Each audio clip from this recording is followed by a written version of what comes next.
Hello everyone, welcome back to the channel. It is I, Bean Turtle, and today's video is going to be on what I think you should do to prepare for next season is very soon. If you're like me and you've been pretty busy towards the end of this summer or kind of lazy, whichever, both apply to me. Um, I have only just now started prepping for my bounties and stuff for next season. Was hoping to help y'all do the same if you are as last minute as I am when it comes to Destiny sometimes. So the first thing that I would like to remind you of is something that I almost always forget about is to go back and collect your exotic engrams. If you're like me, you're an old player who's played every single new expansion or something more or less day one, and I have every exotic, so I rarely see a purpose to pull these, except when I'm grinding for specific armor pieces. So generally, I have exotic engrams that I just leave in my season pass by accident, kind of forgetting about them. For instance, the only thing left in my pass that I haven't pulled is this exotic cipher, mostly because I really don't know how to use it. I own everything else anyway, so the exotic cipher isn't really relevant to me. For newer players, definitely don't forget about that, because exotic ciphers allow you to buy old exotics like Wither Horde, Arbalist, Izanagi's Burden, Prometheus Lens, which is just, it's been a fun little thing I've been playing with recently. All sorts of weapons that you couldn't normally obtain because they had a quest before, and then they were put into the Monument of Lost Lights. You need these ciphers for. But other than that, I already have one, so I think I'm going to leave mine in the pass. But also don't forget as well, even if you don't play, like, say, your Hunter or your Titan, make sure you still go through, if you finish the pass on all three characters, and collect your armor, because if you do end up wanting to play those characters, some of this armor is pretty freaking cool, so you're going to probably regret not getting it. Like, that helmet is pretty metal, it just doesn't fit with what I wear, usually. And the same with exotic weapon ornaments, but you can do that on your main as well. The meat and potatoes of of the beginning of this video is, of course, bounties. Bounties are incredibly important to get a jump start for next season. The kinds of bounties I'm talking about here, of course, you've got your playlist ones that are generally pretty easy to complete. Most Vanguard things are like pulse rifle kills. Get 25 pulse rifle kills in a Vanguard playlist. So you can just go into your normal strikes, after you go to Zavala, pick all these things up and play a few things, shoot some Fallen or Vex in the face, and you get your things done, your bounties done. Repeatables are only worth 3,000 XP. Daily bounties, which are the ones that you pull directly from Zavala, are worth 6,000 XP. And the weekly bounties that you can get from people like Varix, which is where this one's from, on Europa, are worth 12,000 XP. That is really good for helping you get a good head start on the season pass, as well as level up your new artifact for next season as quickly as possible. In the early levels of the artifact and of the season pass, usually your progression will be greatly increased because there are bonuses like Well Rested that give you a large XP boost for the first several levels of the season pass for each week, as well as stuff like ghost mods like Guiding Light, which is a plus 10%, or Blinding Light, which is plus 12% XP. And so it's always fun to get together at the very beginning of the season with your friends and spend all your bounties, and you're just like, whoa, this is awesome. All this stuff is falling, all this XP is exploding in my face. It's great. Another thing that's important, though, or that helps, though, with that is to go over to destinyrecipes.com. It is a really nice little website. I'm, of course, not affiliated with them at all, but my friends and I have been using it for quite some time to be prepared with bounties and to tell you how much Glimmer you have and such like that. And it'll give you a score as to how ready you are. I put in quotes. I have a score of 324 as of this recording because of my horrible vault space situation. I have like 2 out of 600 slots available, and that's not ideal. Another thing that DestinyRecipes.com really helps you do is it helps you track down which bounties you have and have not completed on each character, which allows you to get some unbelievably high amounts of XP stored for next season.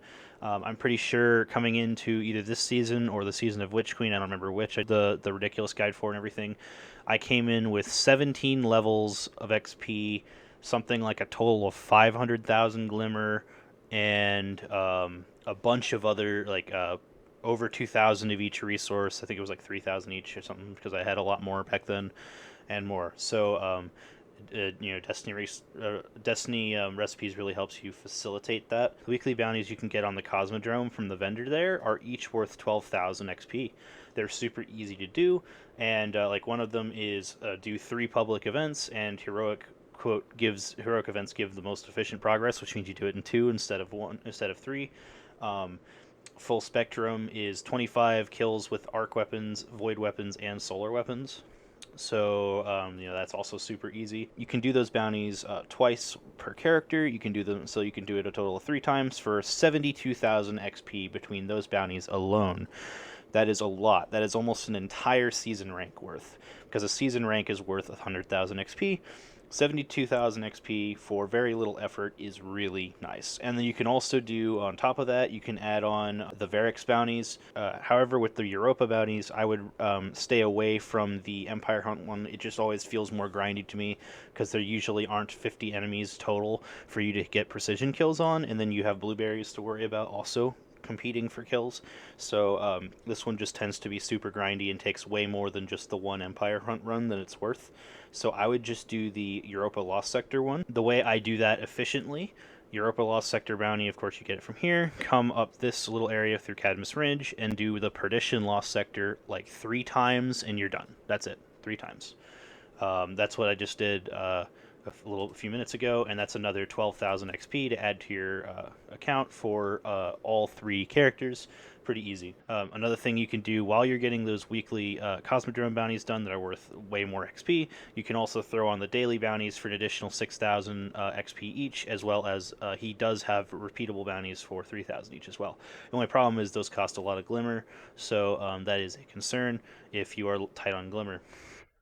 But to move on from bounties, speaking of the Glimmer problem, you will see that I have an unbelievable number of sparrows that are all exactly the same, and on my other characters I have a bunch of ships that are worth a lot of Glimmer. The way that this works is what you do is you buy a ship for 7,505 legendary shards, and then it drops, of course, the ship, obviously. And then when you scrap the ship, it is worth 5,000 Glimmer, and I thought it was all 5 legendary shards, but I was wrong. So 2 legendary shards and 5,000 Glimmer. The point is the Glimmer anyway, as long as you have the resources to spare like I do. Point of this is that if you start having issues with Glimmer, as I said, buying upgrade modules, which are expensive, they're 5,000 each, you can sell a ship, or break a ship down on one of your alternate characters, or just in the extra spaces on your main or something for Glimmer to spare, just in case you need it, as well as a small store of legendary shards. The only problem is it is a loss in resources in general, because every time you buy these, it is minus 2,000. The return is negative 2,500 Glimmer when on the purchase, and minus 3 legendary shards. So there is a downside to doing this a lot. It'll cost you a lot of legendary shards, and of course you have to regain the Glimmer.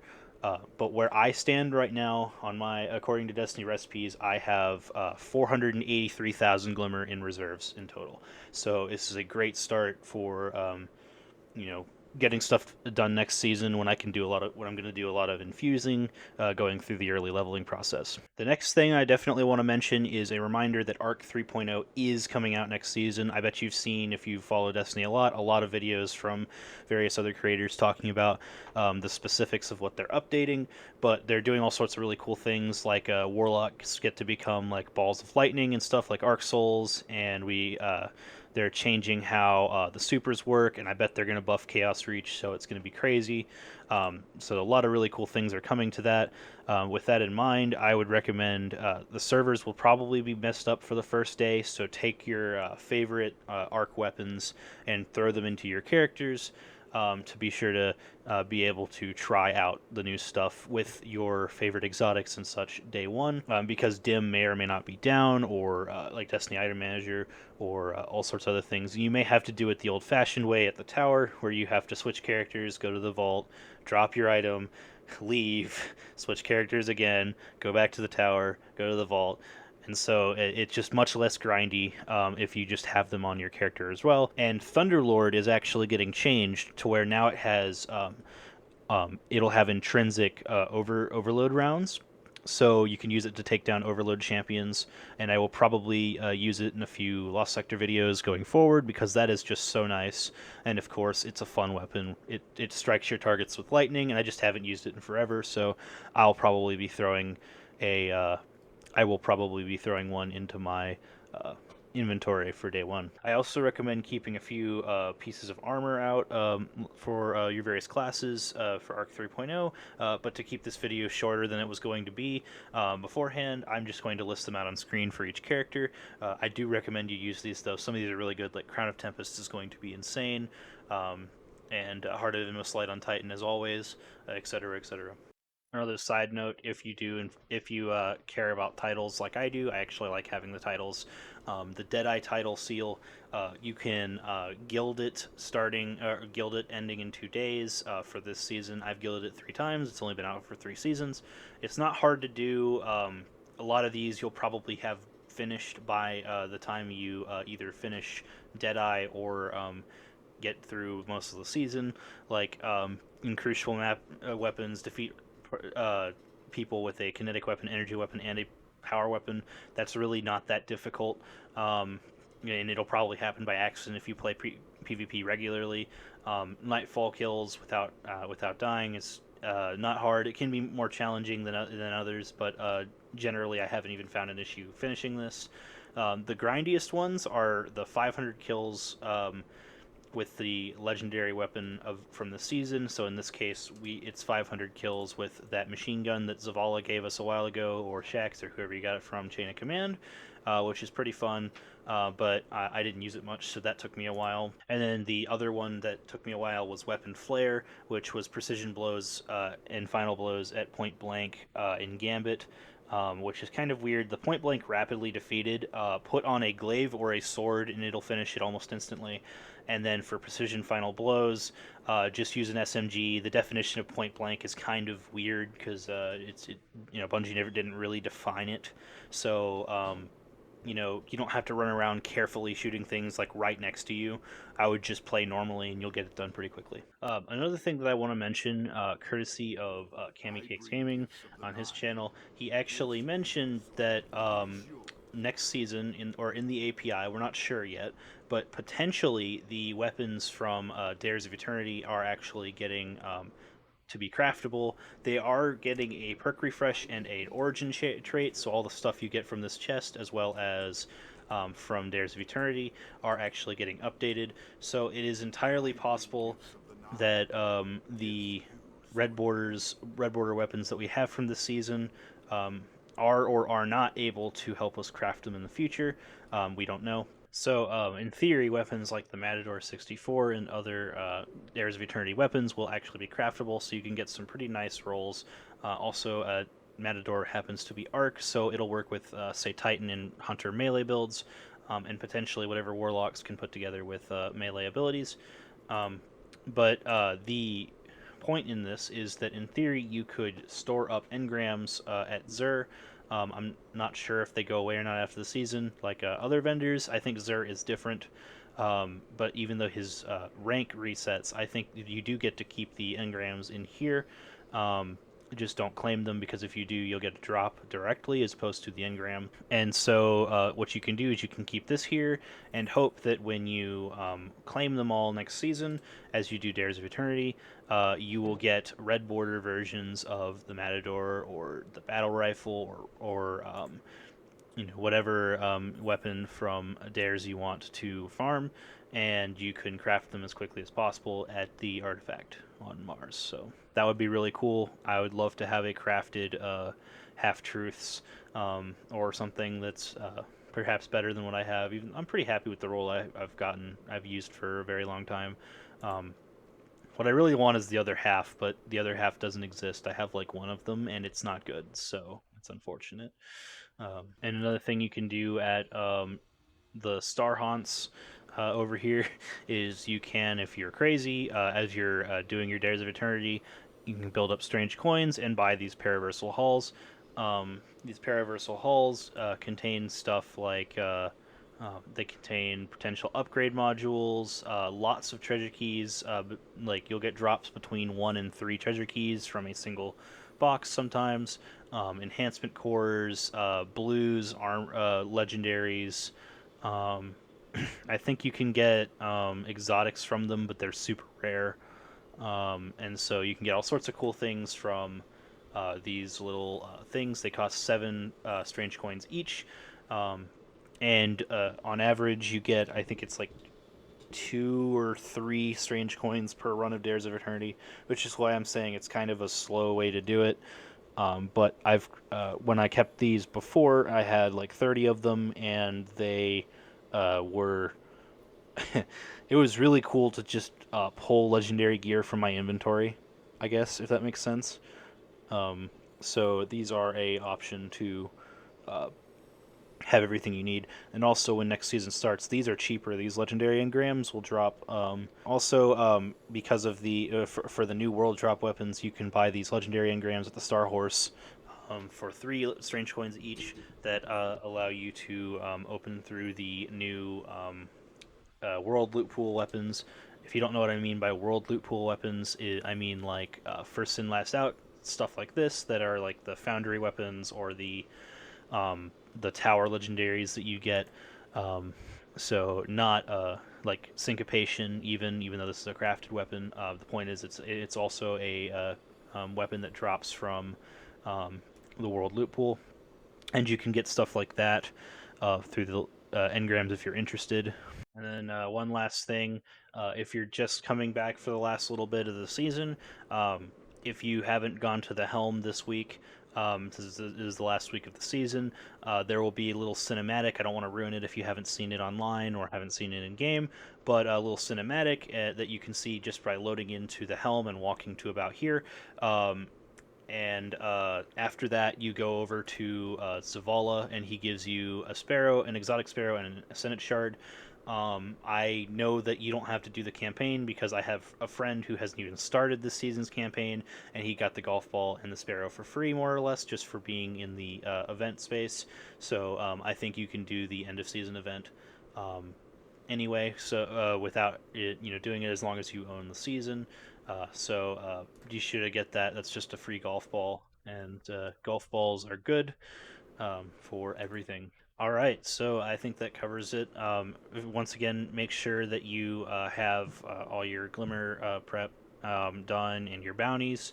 Um, and then also, if you're interested in last minute bright dust, of course, you can still work to finish your seasonal challenge. Or like this, I have some of these are really easy if you just want a little bit of bright dust for next season. Um, this one's going to be worth like a few hundred or a little bit of bright dust just for claiming it. There we go, or 75 bright dust for doing a few patrols and lost sectors on Europa. Really not bad at all. And you can get it while you're doing your bounty prep for Varix. So it's a pretty nice little extra bonus bit of XP and cash for this season, especially since Bungie has made Bright Dust so rare. But with that, everyone, thank you for watching. I hope you have a good day, and I wish you luck with your farming and with your grinding for before next season. I will try my best to keep up with my new schedule. I'll release a video soon about that. That I'm kind of having changed things up a little bit as to how I release stuff. But I really hope you're enjoying it, and I really hope you'll stick around. Thank you very much. If this was helpful, definitely like and subscribe. I try to do these at least every season, and then I'll throw in like build videos every once in a while and that kind of thing that I hope to help everyone out with. And thank you very much.